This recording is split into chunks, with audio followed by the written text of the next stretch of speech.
أعوذ بالله من الشيطان الرجيم. بسم الله الرحمن الرحيم. ولا تنكحوا المشركات حتى يؤمنوا ولأمة مؤمنة خير من مشركة ولو أعجبتكم ولا تنكحوا المشركين حتى يؤمنوا ولعبد مؤمن خير من مشرك ولو أعجبكم أولئك يدعون إلى النار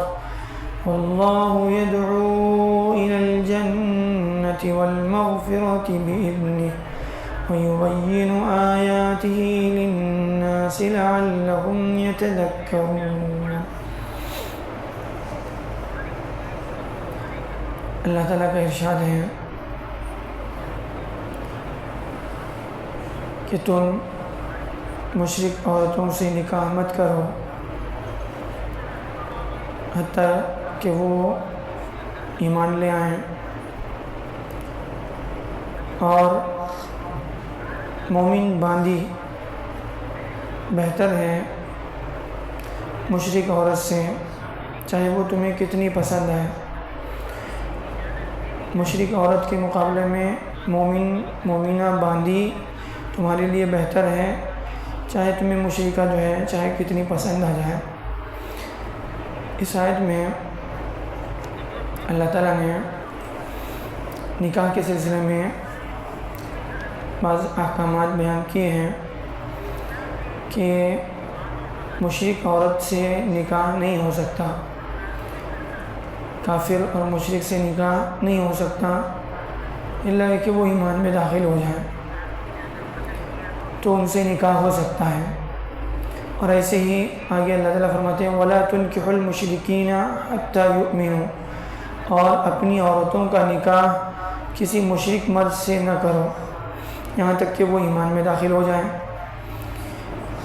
اور پھر آگے اللہ تعالیٰ اور بتاتے ہیں وَلَعَبْدٌ مُؤْمِنٌ خَيْرٌ مِّن مُشْرِكٍ وَلَوْ أَعْجَبَكُمْ، مومن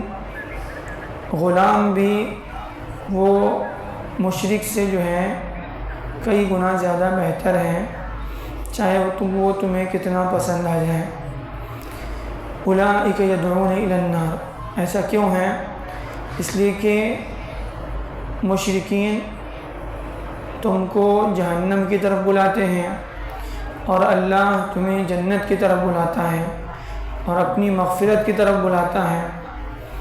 اللہ اپنے حکم سے تمہیں اپنی جنت اور مغفرت کی طرف بلاتا ہے۔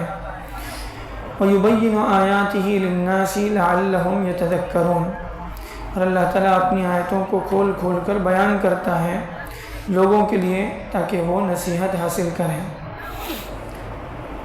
اس آیت میں اس بات کو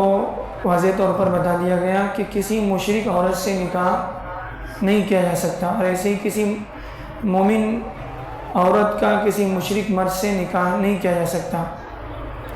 اگر جو ہے بالفرض کسی سے نکاح کیا بھی جائے، یعنی کسی سے نکاح ہوا تھا مسلمان سے اور وہ جو ہے خدا نخواستہ مرتد ہو جائے، کوئی مرد یا کوئی عورت مرتد ہو جائے، اسلام سے جو ہے نکل جائے،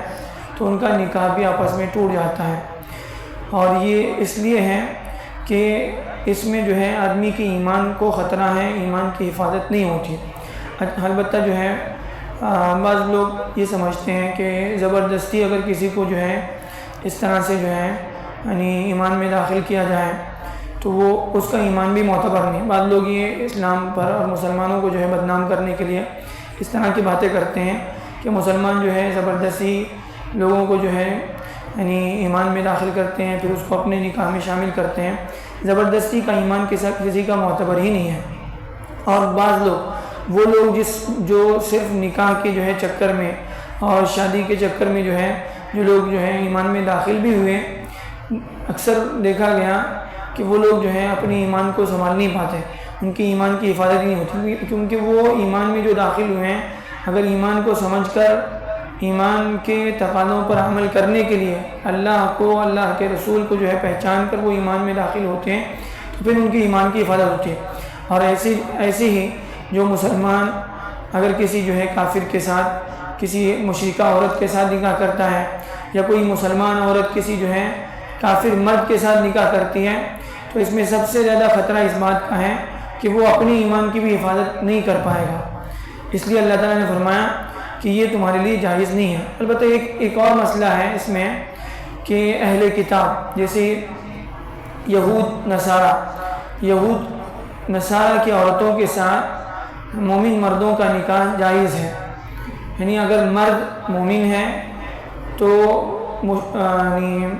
اہل کتاب عورتوں کے ساتھ، یہودیہ کے ساتھ یا نصرانیہ کے ساتھ جو ہے وہ اس کا نکاح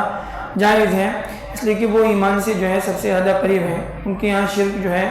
یعنی بہرحال قرآن مجید میں اللہ تعالیٰ نے اس کا تذکرہ کیا ہے کہ